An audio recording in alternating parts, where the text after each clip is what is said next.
ذرائع کے مطابق MQM پاکستان نے وزیر اعظم سے بجٹ میں کراچی کے لیے 5 سالہ سماجی و اقتصادی ترقیاتی منصوبہ دینے کا مطالبہ کیا ہے۔ ذرائع کا بتانا ہے MQM نے مطالبہ کیا ہے کہ ہمارے پاس صوبائی حکومت نہیں ہے، اس لیے وفاق ہمارے MNEs کو فنڈز جاری کرے،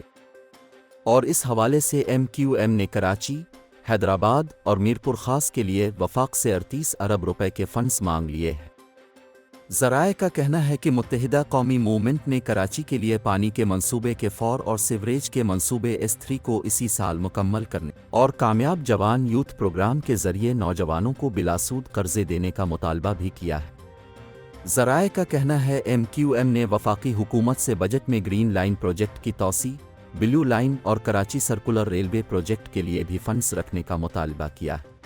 جبکہ کراچی پورٹ سے پپر تک فریٹ کوریڈور سمیت بن قاسم پر ٹیکسٹائل سٹی پروجیکٹ کی تکمیل کے لیے بھی فنڈز مختص کرنے کا مطالبہ کیا ہے۔